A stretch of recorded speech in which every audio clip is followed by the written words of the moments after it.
Si Senador Raffy Tulfo handang sibakin ang staff sakaling magpositibo sa illegal na droga. Mandatory drug testing naman ang kanyang opisina isasagawa bukas. Ito naman si Senador Zubiri, mga staff at sumayalim na sa mandatory drug testing at magpopositibo ani ang staff nito. Aba, sususpindihin din. Alamin natin ang kabuuan ng balitang yan tinutukan ni Bombo JC Galvez. Si bakat hindi suspensyon ang ipapato ni Senador Raffy Tulfo sakaling mayroong magpositibo sa kanyang mga staff sa iligal na droga. Ayon kay Tulfo, siya at ang kanyang mga staff ay sasailalim sa mandatory drug test bukas, Agosto 19, kasunod ng ulat na may isa umunang staff ng senador na nahuling gumagamit ng marijuana sa Senado.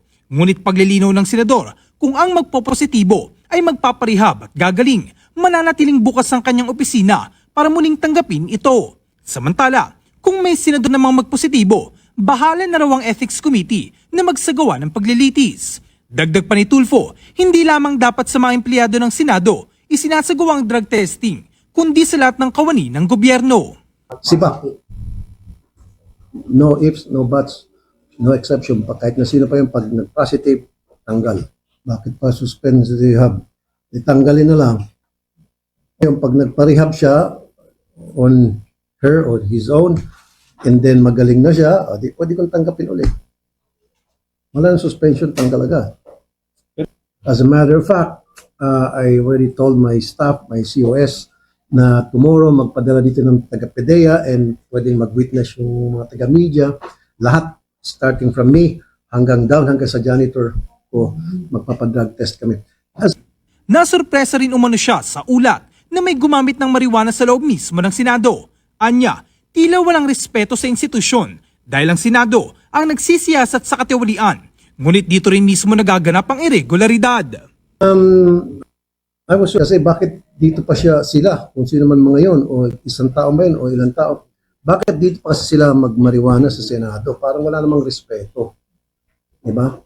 Na tayo nag-imbestiga ng mga kalokohan katiwalian, tapos dito meron pala nagmamariwana. It's very saddening, nakakalungkot.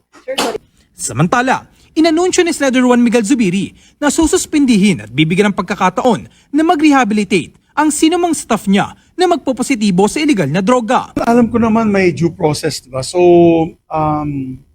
of course, we'll give them a chance to rehabilitate. We have to suspend them for the meantime and rehabilitate. Pagkatapos po ng rudimentary period for rehabilitation at positive pa rin po sila, then we have no choice but to dismiss the employee. Our employee, coterminous naman po yan sa akin, dahil mahirap eh. We don't want to encourage that.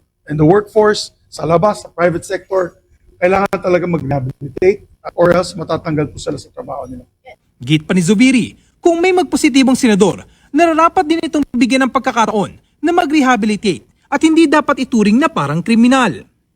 Well, we should not treat him as like if there's a member of the Senate that is positive, we should not naman treat him as a criminal right away. As I said, just like my staff, let's give them a chance to rehabilitate.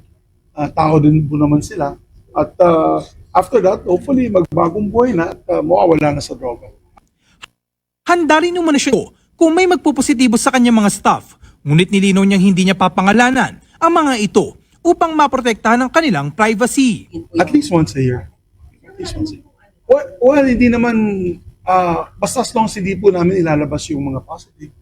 Siguro mag-interview kayo sa akin after a few days, I'll tell you kung may positive ba sa opisina, but definitely I won't anymore divulge the name or the person so that walang shame campaign. Hindi po nakakaya sa kanya. Definitely, I'll have to ask them to take a leave of absence and do some rehabilitation first. But that would be able to protect their privacy. So wag sila sana matakot yung mga kukuha nito dahil may data privacy naman eh. Kanina, sumailalim na rin si Zubiri at ang kanyang 35 staff sa 5-panel drug test. Para sa Bombo Network News, ako si Bombo JC Galvez, and this is Bombo Radio Philippines, the #1 and most trusted source of news and information. Basta Radio, Bombo! For the most trusted source of news and information, visit our website at www.bomboradio.com. Follow us on Bombo Radio mobile app, Facebook, YouTube, TikTok, and X, formerly Twitter. Like, share, and stay connected. Anytime, anywhere.